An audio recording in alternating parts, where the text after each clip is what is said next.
Alors, nous allons aborder aujourd'hui un sujet qui est fondamental pour comprendre le passage de la préhistoire à l'histoire, à savoir, en fait, la naissance de l'État égyptien à partir du fonctionnement de ce que l'on peut savoir sur la société qui se trouve le long du Nil, entre le 6e et le 2e millénaire avant notre ère, bien entendu.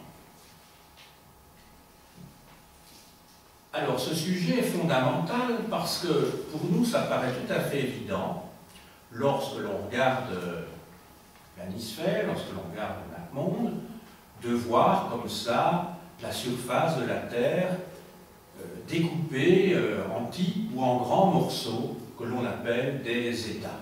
Pour nous, ça nous paraît évident que tous ces territoires sont des États. Or, les États, la notion d'État elle-même, est un concept finalement relativement récent, et les peuples qui vivent sur la surface de la Terre ont adopté par le passé d'autres structures sociales et politiques que celles d'État. C'est donc la naissance de cette structure politique particulière à laquelle je vais m'attacher aujourd'hui.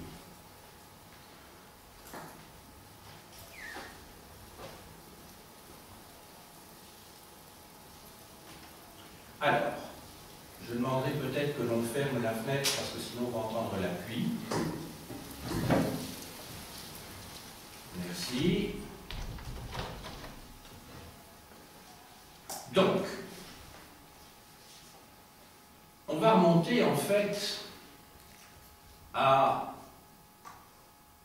au néolithique en tenant compte du fait que la néolithisation, c'est-à-dire de ce processus qui conduit à l'adoption de l'agriculture et de l'élevage dans la vallée du Nil, eh bien que ce processus de néolithisation est tardif. Il date du 6e millénaire avant Jésus-Christ. Je dirais dans sa phase réelle, importante. On va voir qu'il y a des indices déjà qui apparaissent précédemment. Mais en tout cas, l'Égypte n'est certainement pas à l'avant-garde de la néolithisation. Celle-ci se produit il y a près de 12 000 ans au Proche-Orient, dans le sud de la Turquie, puis en Mésopotamie, mais pas en Égypte. Ça, c'est un préalable qu'il faut bien avoir en tête. Ce qui est sûr, c'est que des éléments qui nous prouvent la domestication des bœufs apparaissent dans ce que nous appelons maintenant l'Égypte au 8e millénaire. Vous voyez, c'est 2 millénaires après le début du processus de néolithisation au Proche-Orient.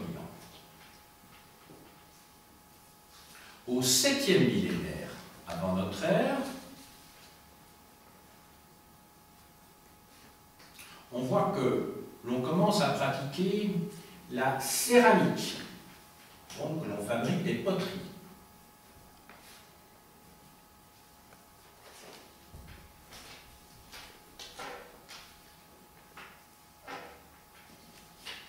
Mais il faut attendre, en fait, les environs de 5000, c'est-à-dire au début du 5e millénaire avant Jésus-Christ,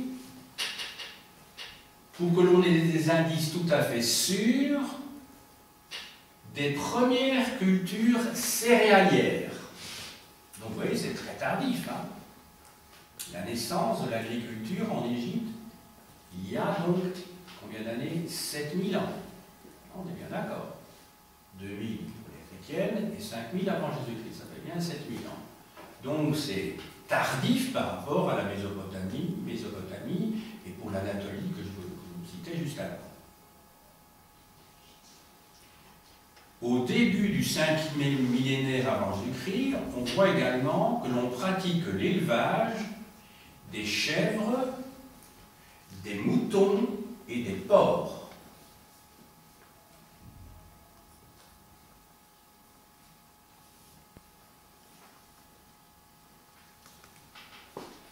Voilà pour les origines.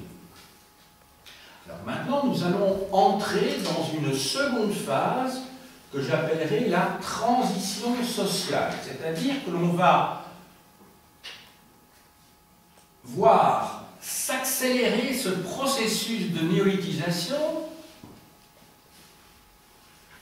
où l'on va voir que les gens qui vivaient dans la vallée du Nil ne se contentent plus de pratiquer la céramique, de pratiquer l'élevage et de pratiquer l'agriculture, mais qu'ils vont mettre au point un processus, un système, une organisation sociale assez développée pour l'époque. Bien que, là encore, l'Égypte soit en retard par rapport à la Mésopotamie. Alors, quelles sont ces caractéristiques? Vers 4200 avant notre ère, on observe que dans le sud de l'Égypte, on trouve dans les tombes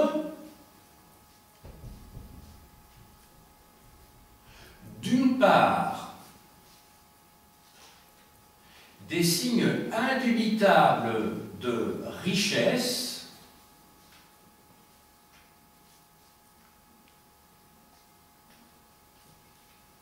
et également d'indices de production céréalière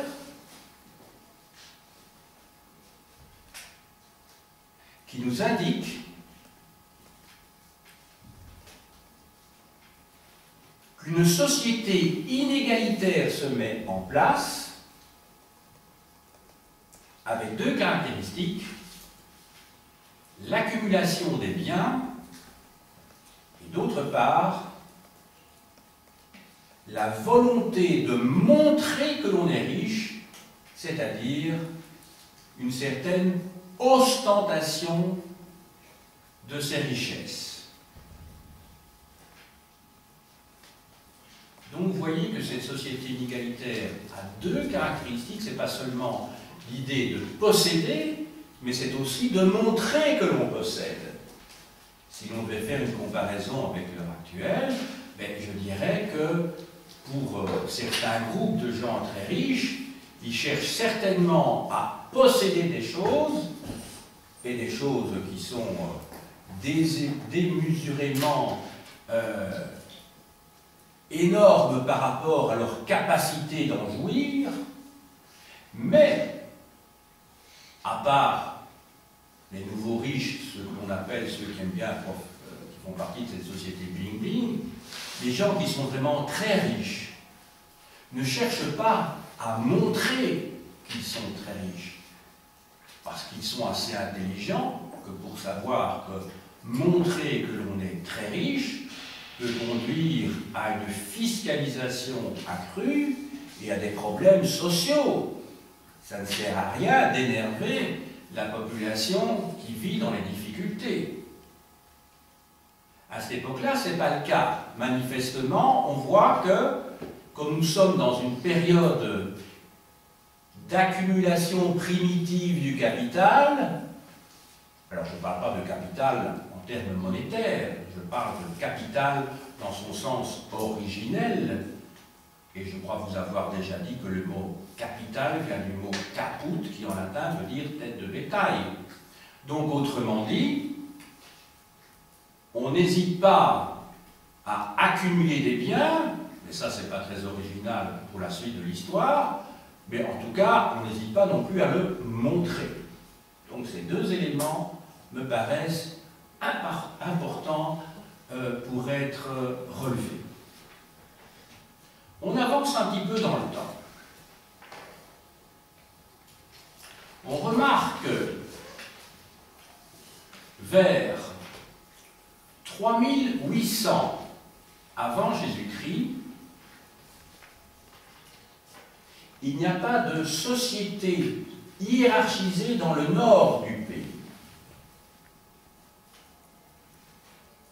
Dans le nord du pays où l'on pratique pourtant des activités de type agricole et des activités liées à l'élevage. On doit donc faire une distinction très nette entre ce qui se passe dès 4200, en tout cas à partir de ce que nous révèlent les tombes, à partir de 4200 en Égypte, dans le sud du pays, et d'autre part, ce que l'on trouve 400, 500 ans plus tard dans le nord. Donc le nord est moins développé, si vous voulez, dans cette naissance d'une société, d'une élite dominante. Autrement dit, le nord est plus égalitaire que le sud. Toutefois, vers 3500, il semble bien que toute distinction entre le nord et le sud est disparue sur le plan social et culturel.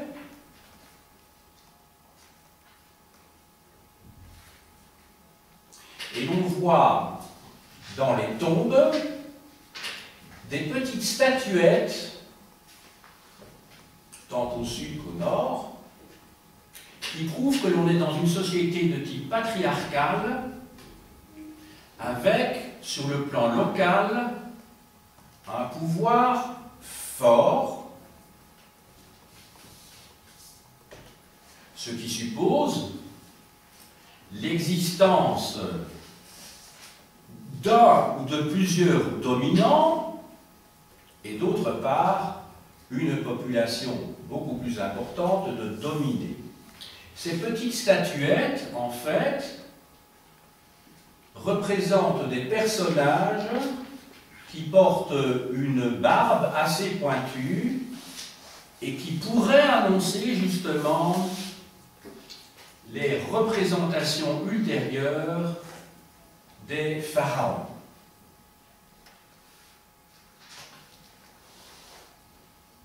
On avance encore un petit peu dans le temps et nous arrivons en 3200. 3200 avant notre ère. À cette période, nouvel élément. Des villes naissent et se développent. En plus, on voit apparaître l'écriture. Donc l'écriture aurait été inventée en Égypte il y a donc 5200 ans. Ce qui correspond pratiquement aux dates d'apparition, à la date d'apparition, plutôt de l'invention de l'écriture en Mésopotamie. C'est à ce moment-là également, en 3200, que l'Égypte du Sud est unifiée. Donc on voit une concomitance entre le phénomène urbain, qui est certainement un petit peu antérieur, ensuite l'écriture, et enfin la naissance d'un État unifié.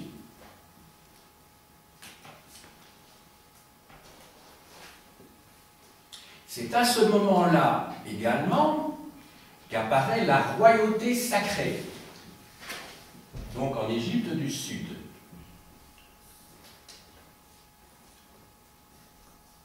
On va passer maintenant à la naissance de l'État proprement dit. L'État naît il y a donc 5200 ans en Égypte du Sud. L'Égypte du Nord ne semble pas encore unifiée à ce moment-là. Et c'est donc vers 3000 que l'on voit une unification de l'ensemble de l'Égypte. Donc plus que vraisemblablement, c'est le Sud qui a conquis le Nord. On est bien d'accord. Alors, quelles sont les causes de ce phénomène?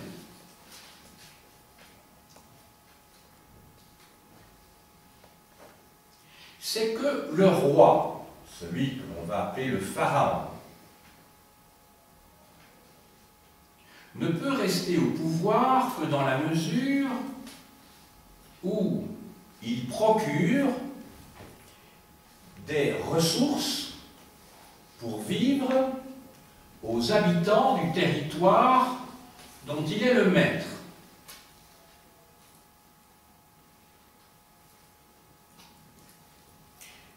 Ce roi doit donc conquérir les territoires. Donc, ce que nous appelons un État est donc un territoire qui a des frontières bien délimitées à l'heure actuelle, mais qui sont sans cesse mouvantes à la naissance de l'histoire, puisque cet État ne peut continuer à exister, à survivre, que par la force et les conquêtes. Alors quand je dis qu'à l'heure actuelle, les frontières sont bien délimitées, c'est vrai, mais enfin, les exemples de guerre ne manquent pas dans l'histoire contemporaine où les frontières ont été modifiées. Hein. C'est évidemment le résultat d'un rapport de force.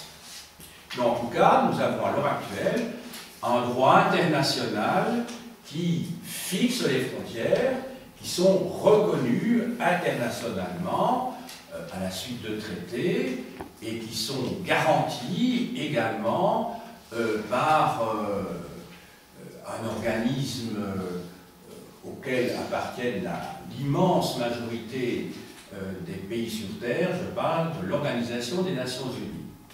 Évidemment, ça n'existe pas dans l'Antiquité, mais il y a déjà des traités internationaux dans l'Antiquité. Hein. Un des premiers traités, en tout cas le premier traité international connu, hein, c'est celui qui va être signé au début du XIIIe siècle avant Jésus-Christ. Alors pour les dates, on n'est pas tout à fait sûr, 1294 ou 1289, c'est la signature d'un traité de paix entre l'Égypte et d'autre part les Hittites. Les Hittites, c'est un peuple qui vivait beaucoup plus au nord, en Anatolie actuelle, c'est-à-dire en Turquie actuelle. Voilà. Là, on a encore le texte de ce traité international.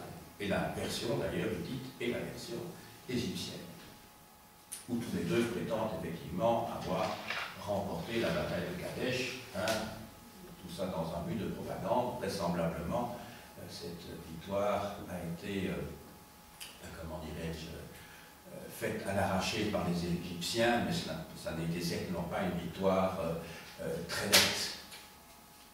Mais en tout cas, les pharaons, hein, Ramsès II à l'époque, en a fait, bien entendu, beaucoup de propagande. Propagande que l'on trouve sur les monuments d'Égypte du XIIIe siècle. Alors, conséquence de la création de cette entité territoriale qui ne suffit pas à définir ce que c'est qu'un État. Parce qu'un État, ce n'est pas seulement un territoire. Un État, ce n'est pas un pays. Les termes ne sont pas synonymes. En effet, un État a comme caractéristique essentiellement non pas d'avoir un territoire, c'est certainement une condition nécessaire, mais pas suffisante. Autrement dit, l'essentiel pour un État, c'est de mettre en place des institutions qui figent pour une période donnée un rapport de force entre des dominants et des dominés. En Égypte, ça va être le cas entre un monarque absolu de droit divin, le pharaon, et d'autre part son peuple.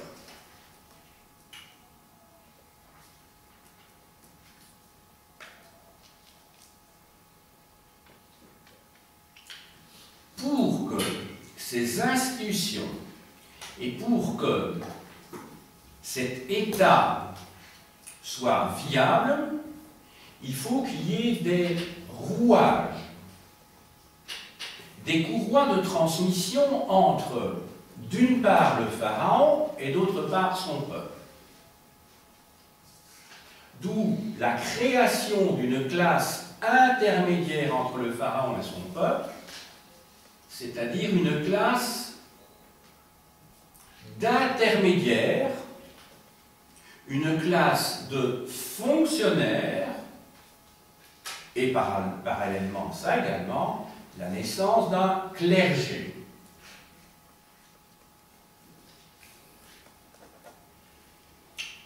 Les scribes sont donc des fonctionnaires, en général des hauts fonctionnaires, qui ont pour mission de gouverner des provinces, ce que l'on appelle des nomes, N-O-M-E-S, ça vient d'un terme grec, qui veut dire subdivision administrative. Mais pour que ces scribes, ces fonctionnaires soient reconnus par la population, il faut évidemment qu'ils disposent d'un certain prestige, prestige qui va leur être accordé par la rétribution en nature à cette époque-là, puisque la monnaie n'existe pas, bien entendu, à ce moment-là, il faut attendre 7e, 6e siècle avant Jésus-Christ, lorsque la monnaie va apparaître en Lydie, c'est-à-dire en Anatolie occidentale. Et c'est donc la conjonction, d'une part, de ces richesses qui sont censées rétribuer la fonction de scribe, et d'autre part, l'ostentation de ces biens, ce que je vous avais déjà expliqué pour la fin, vous vous souvenez, du 5e millénaire avant Jésus-Christ. Vous vous souvenez qu'en 4200, on trouve des tombes dans lesquelles on trouvait justement des biens qui étaient accumulés, mais qui avaient certainement servi pendant la vie des défunts à montrer leur supériorité par rapport à d'autres groupes, c'est-à-dire d'autres classes sociales. Eh bien, donc ces deux éléments sont présents en Égypte à ce moment-là, et donc contribuent à installer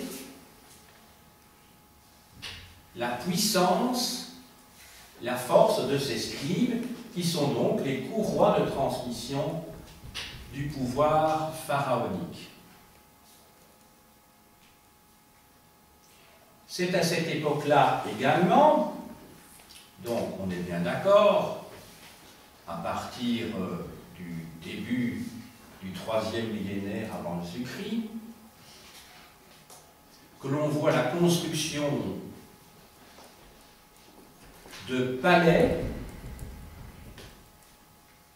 de monuments funéraires qui, là aussi, ont une fonction de démonstration, d'ostentation. Si l'on construit grand et beau, ce n'est pas tellement dans un souci d'esthétisme, c'est essentiellement pour des raisons sociales, parce que l'on veut montrer que l'on est important. On veut s'imposer au peuple.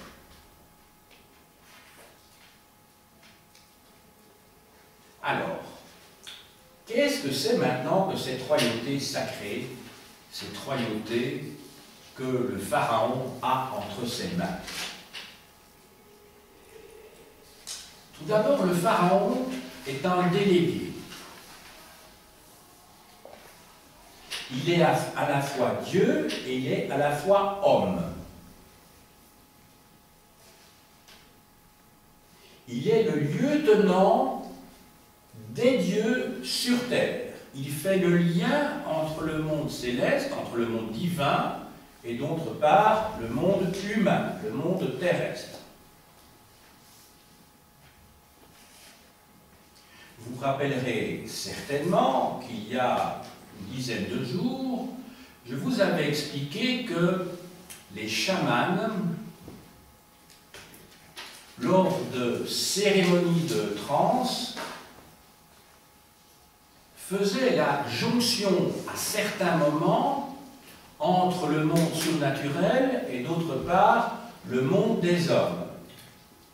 Eh bien, les pharaons se font des héritiers des chamans, puisque le monde dans lequel ils vivent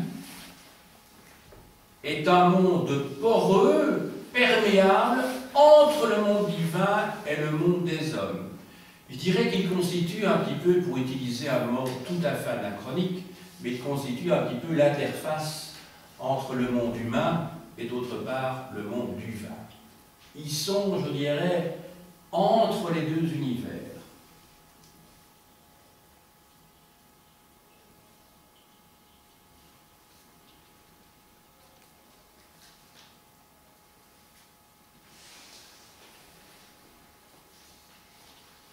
Alors, quelle est la fonction du pharaon telle qu'elle apparaît dans les textes? Et c'est répété régulièrement donc sur les monuments. Eh bien, le pharaon a d'abord comme première mission de rétablir sur terre l'ordre parfait établi, institué par les dieux lors de la création du monde. Donc ils ont une fonction de rétablissement. Ce monde qui était parfait au moment de sa création et qui progressivement est détruit, corrompu par les êtres humains. Il a comme deuxième mission d'arbitrer et de célébrer le culte. Les mots que j'utilise sont en fait la traduction précise de ce que l'on trouve sur les monuments. Donc je répète, d'une part, rétablir l'ordre parfait des dieux, et d'autre part, arbitrer et célébrer le culte. Arbitrer, entendons bien, ça veut dire gouverner. Vous voyez bien que, encore une fois, ici, que le pharaon a une mission qui n'est pas celle qu'un chef d'État aurait à l'heure actuelle, quoique, parce que sa nature est double. Sa personne est à la fois sacrée, puisqu'il participe du monde divin, mais sa nature est aussi celle d'un homme. Donc, il n'y a pas de distinction entre le sacré et ce que nous appellerions le monde séculier, le monde laïque, entre guillemets. Il participe de ces deux mouvances. Ceci dit, il reste encore à notre époque des reliquats de cette fonction double chez les souverains. Si vous prenez le cas de notre petit pays, la Belgique, eh bien, vous verrez que dans le courant d'année, au moins 2 reprises sauf erreur de ma part, c'est-à-dire le jour de la fête nationale, le 21 juillet, et le jour de la fête de la dynastie, le 15 novembre, on célèbre un Te Deum dans la cathédrale de Bruxelles, donc à la cathédrale des Saints Michel et Gudule, mais également dans les grandes églises en Belgique, les grandes villes. Alors, Te Deum, l'expression, la formule complète, c'est Te Deum laudamus, ça veut dire nous te louons Seigneur, pour que le roi continue à avoir un règne heureux, pour qu'il continue à avoir une longue vie.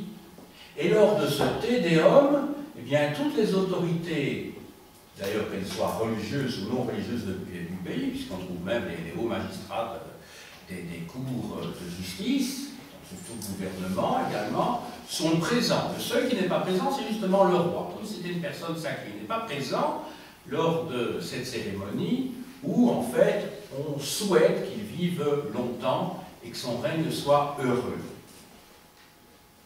Il y a encore une trace également dans notre Constitution, car sauf erreur de ma part, on a, à moins que ça ait été fait tout à fait récemment, dans l'ordre protocolaire, lorsque le roi, c'est-à-dire le chef de l'État en Belgique, le roi des Belges, souhaite ses bons voeux au corps constitué, eh bien, dans l'ordre où il serre les mains, il y a d'abord le nonce apostolique suivi du cardinal archevêque, et ensuite, dans l'ordre protocolaire, vous avez le président du Sénat, le président de la Chambre et puis le Premier ministre. Autrement dit, les autorités civiles sont saluées par le roi après ces 2 autorités ecclésiastiques que j'ai mentionnées juste avant. Autrement dit, on ne peut pas encore parler de sécularisation parfaite, alors qu'en France, depuis 1905, il y a la séparation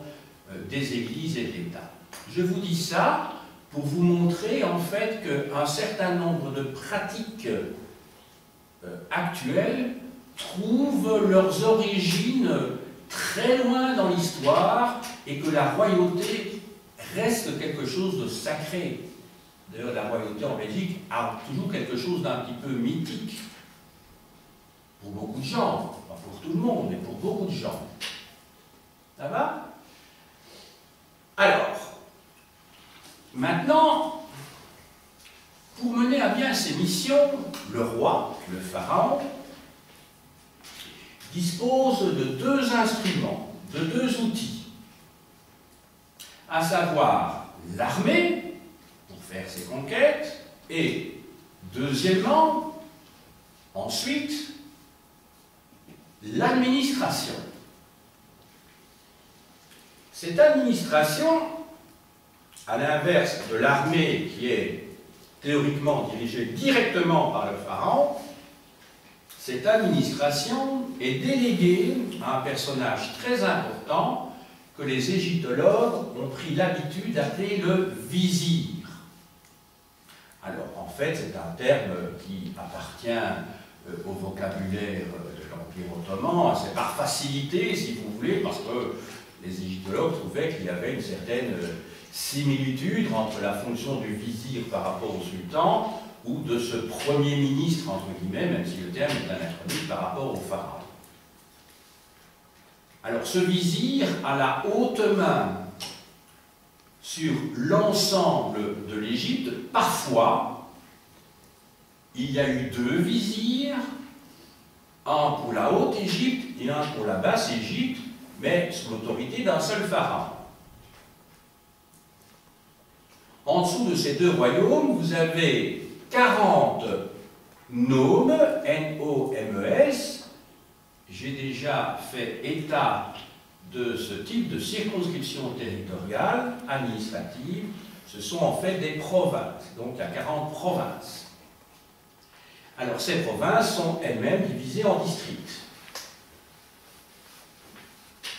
Alors il ne faudrait pas imaginer avoir une vision trop idéaliste ou trop parfaite de cette organisation administrative, parce qu'il existe parallèlement à ces provinces et à ces districts qui composent les provinces, un autre type d'institution que l'on appelle les fondations.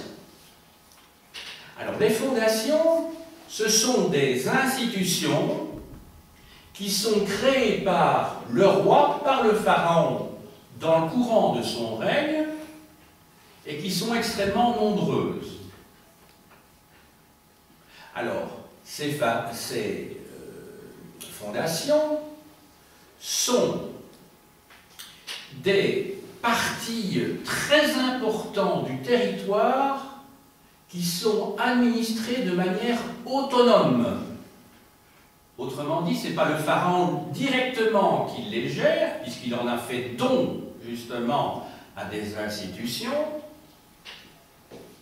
Et ces institutions sont comparables à la pratique du Moyen-Âge, où des nobles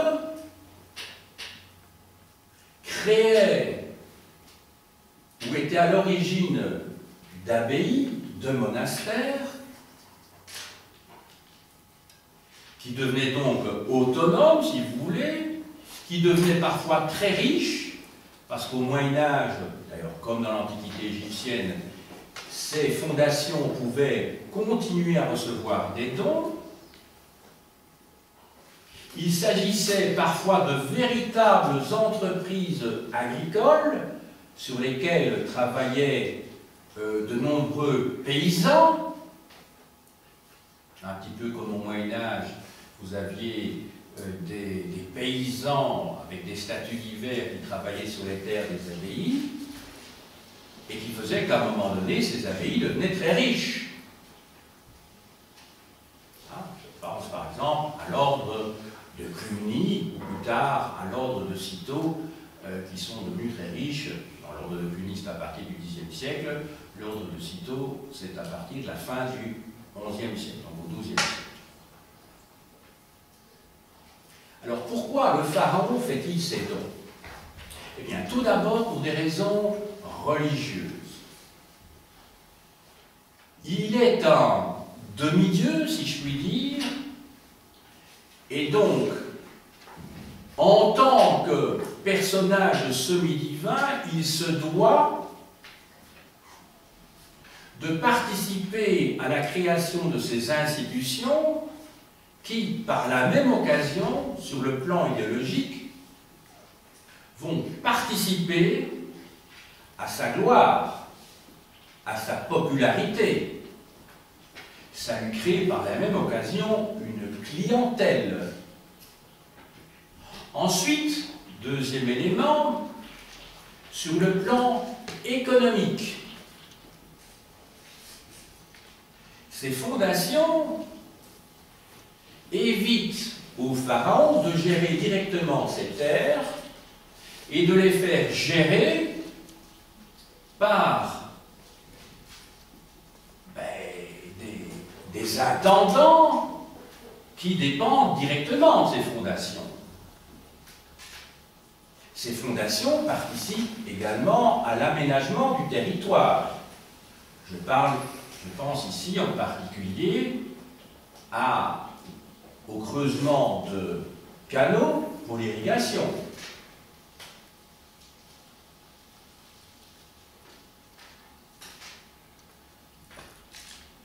Enfin, sur le plan social, donc après les aspects religieux, après les aspects économiques, enfin sur le plan social, ça permettait de surveiller les populations, mais aussi de subvenir aux besoins de ces populations en redistribuant de la nourriture dans les régions où les récoltes auraient été mauvaises suite à des raisons diverses, comme des intempéries. Mais pour ceux qui ont lu l'Exode, donc le deuxième livre de la Torah, donc il se trouve dans le Pentateuque, vous savez qu'il y a un certain nombre de plaies qui s'abattent sur l'Égypte à l'époque de Moïse, hein, les sauterelles, enfin toute une série de problèmes divers qui font que l'Égypte souffre beaucoup. Voilà. Alors, j'arrive tout doucement vers la fin, et donc à ma conclusion. Je reprends donc les grandes lignes de ce que j'ai dit jusqu'à présent. Donc, vous vous souvenez que, tout d'abord, dans mon introduction, et j'essaye en fait ici de vous donner un modèle intellectuel de leçon, je ne dis pas pédagogique, je dis intellectuel. Il faudrait évidemment aborder ce sujet différemment avec des élèves, vous pensez bien, de 12 ou 13 ans. Quoique, en simplifiant, en schématisant, il y a moyen peut-être de suivre le même fil directeur, sans trop de problèmes. Donc je reprends. Dans mon introduction, j'ai essayé de vous montrer en quoi la naissance de l'État est un phénomène historique majeur, qui ne va pas de soi, puisqu'il y a eu, pendant des siècles, après la naissance de l'État égyptien, dans toute une série de régions du monde, des régions qui ont fonctionné sans État. Donc ce n'est pas un processus linéaire qui conduit nécessairement à la fondation d'État, même si à l'heure actuelle, le concept d'État était imposé partout sur Terre suite à la colonisation par les Européens de la plus grande partie de la surface de la Terre. Mais pas seulement par eux, hein. Les Chinois avaient leur État, les Japonais aussi. Mais enfin, je veux dire, on est bien d'accord qu'en Afrique, hein, il y a bien eu quelques États africains au Moyen-Âge, même à l'époque moderne.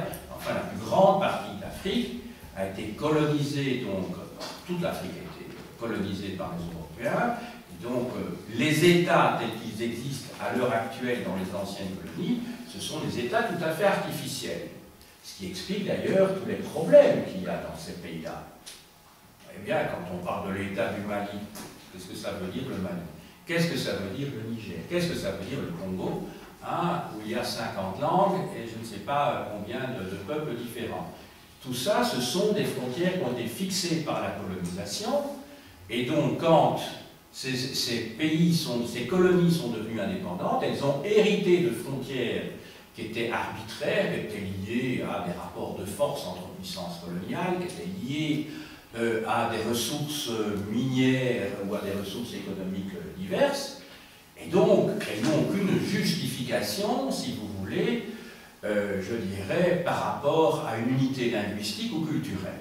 On est bien d'accord. Bon. Ceci dit, les États ont rarement tout à fait des justifications sur le plan culturel ou linguistique, parce que les frontières des États sont toujours le résultat de l'enquête. Il ne faut pas se... Mais enfin, il y a des pays où ça colle en gros, et là, en Afrique, ça ne colle pas du tout. Je crois que c'est simplement au Sénégal, vous avez, et même pas au Sénégal, il y a plusieurs peuples également, mais enfin, il y a une langue qui est très fortement dominante, une langue locale. Je ne parle pas des langues coloniales, c'est les Wolofs, mais à part ça, même au Sénégal, il y a plusieurs langues. Hein. Mais partout ailleurs, ce sont des pays tout à fait hétérogènes sur le plan ethnique, linguistique, culturel, etc. Voilà. Alors, enfin, j'en arrive au futur, parce que étudier l'histoire, c'est pas seulement étudier les choses pour comprendre comment elles se sont passées dans le passé, mais c'est surtout pour essayer de comprendre le présent et peut-être le futur. Donc, vous avez bien retenu que l'État est né il y a 5200 ans en Égypte, que lui-même, en tout cas dans l'Égypte du Sud, résulte certainement de la conquête de micro-États qui existaient auparavant. On peut peut-être parler certainement même de structures étatiques qui étaient liées à des territoires extrêmement petits avec des chefs locaux. Ben, peut-on vraiment parler d'État? Ça, c'est autre chose.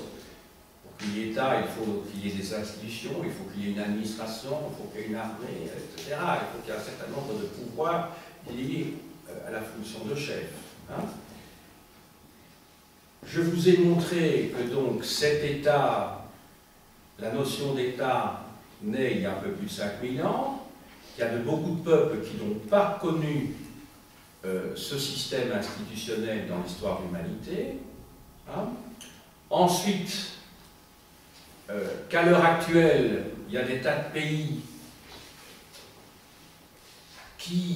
auxquels on a imposé le concept d'État et que cela conduit à des tas de problèmes, des guerres civiles qui sont nées tout à fait logiquement du rassemblement dans un même espace de gens qui n'avaient strictement rien à voir entre eux et qui n'avaient peut-être même pas spécialement les mêmes valeurs. Alors pour le futur, il faut savoir que le concept d'État n'est pas éternel. C'est une des configurations politiques possibles, un des systèmes d'organisation sociale que les êtres humains ont trouvé, qui existe suivant les régions depuis 50 ans, depuis 100 ans, depuis 500 ans, voire depuis 5000 ans, mais rien ne dit que ce concept d'État est éternel. Donc, on peut très bien imaginer que dans les siècles qui viennent, voire les millénaires qui viennent, si la planète n'est pas détruite, bien entendu, par sa propre population entre-temps, pour les raisons que vous connaissez, qui seront dues essentiellement à des guerres liées à des ressources qui deviennent de plus en plus rares. Et donc la guerre, malheureusement, nous pend au nez, je crois, pour ces problèmes de ressources. Eh bien, on peut imaginer qu'il y ait d'autres organisations sociales et que l'être humain, ou plutôt que les sociétés humaines, trouvent d'autres moyens de s'organiser. Je vous rappelle qu'il y a peut-être, par exemple, le système du fédéralisme, hein, où des groupes humains décident de passer des accords entre eux sans qu'eux-mêmes aient pris la forme d'État. Voilà. Alors, il me reste à vous montrer quelques livres. Alors, je vous montre d'abord des dictionnaires. Le dictionnaire de la civilisation égyptienne chez Larousse. Le dictionnaire de l'Égypte ancienne qui est tiré chez Albin Michel de l'Encyclopædia Universalis. L'Atlas historique de l'Égypte ancienne, qui couvre toute l'histoire égyptienne, donc les 3000 ans de la période historique en tout cas. Alors, je vous montre vraiment l'essentiel. Hein. Je vous signale que j'ai fait d'autres cours qui ont été filmés sur l'Égypte ancienne, où vous trouverez une bibliographie beaucoup plus abondante. Je n'ai repris ici que les ouvrages qui avaient un lien immédiat avec le thème d'aujourd'hui, c'est-à-dire la société et la naissance de l'État en Égypte. De Nicolas Grimal, Histoire de l'Égypte ancienne, en livre de poche. Alors, de Jean Verhouter, L'Égypte et la vallée du Nil, tome 1, des origines à la fin de l'Ancien Empire. Donc ça couvre vraiment la période dont je vais traiter aujourd'hui. Donc ça part de 12 000 avant Jésus-Christ et ça s'arrête donc en 2000 avant Jésus-Christ. Donc 10 000 ans d'histoire égyptienne. C'est dans la collection Nouvelle Clio aux presses universitaires de France. Alors, ça c'est une collection que vous avez certainement eu l'occasion de rencontrer en librairie et qui sort maintenant depuis peut-être 4 mois, je crois. Histoire et civilisation, une collection présentée par Jacques Goff. C'est publié par le National Geographic et je vous ai apporté ici le tome 1 qui concerne les premiers pharaons. Il y a 4 volumes pour l'Égypte ancienne et je vous apporte ici que le premier, puisque c'est la matière de ce premier volume dont il a été question ici. Je n'ai pas fait l'histoire de l'Égypte. Alors, de Hugo, le Sahara avant le désert, parce qu'il faut savoir quand même que la vallée du Nil est la dernière trace, je dirais, de ce que fut tout le nord de l'Afrique avant que le Sahara, que tout le nord de l'Afrique ne se dessèche pour devenir le Sahara. Sahara, c'est un mot arabe qui veut dire le désert. Alors, de Geneviève Husson et Dominique Valbel, l'État et les institutions en Égypte des premiers pharaons aux empereurs romains, chez Armand Collin, dans la collection U. U comme université. Dans les dossiers d'archéologie, c'est une collection qui se trouve à l'école ici, le numéro 298 de novembre 2004, Pharaon, exposition à l'Institut du monde arabe. Alors, il y a 2 chapitres sur la naissance de l'administration et de l'État. Je me suis bien entendu servi pour préparer ce cours. Alors, vous avez également un numéro très récent d'octobre 2014, consacré à ces autrices 3, Pharaon de légende, où vous avez un chapitre consacré justement à l'État et l'administration à la fin du Moyen Empire, donc c'est-à-dire dans la première moitié du 2e millénaire avant Jésus-Christ. Alors, un excellent ouvrage, et le titre ne doit pas vous perturber, c'est le Dictionnaire des pharaons, publié par Pascal Vernus et Jean Yoyotte chez Noésis. Alors, Dictionnaire des pharaons, en fait, ce n'est pas seulement un dictionnaire des pharaons, c'est un excellent dictionnaire de toute la civilisation égyptienne. Donc, vous trouvez dans ce dictionnaire, pas seulement la biographie des pharaons comme on pourrait l'imaginer, mais toute une série, des explications de toute une série de concepts concernant l'histoire politique, religieuse et sociale de l'Égypte ancienne. Alors, pour ceux qui s'intéresseraient à l'origine de l'État, d'une manière plus générale, pas spécialement consacrée à l'Égypte ancienne, vous avez l'ouvrage classique de Frédéric Engels, qui était donc le compagnon de Karl Marx, publié aux éditions sociales, L'origine de la famille, de la propriété privée et de l'État, publié en allemand, l'édition originale. Et alors, un ouvrage qui n'est pas sans intérêt de Brian Hayden, alors, L'homme et l'inégalité, l'invention de la hiérarchie durant la préhistoire. Donc, vous vous souvenez que c'était quand même une partie importante de la première partie de mon exposé, édité aux éditions du CNRS, c'est-à-dire le Centre national français de la recherche scientifique. J'ai dit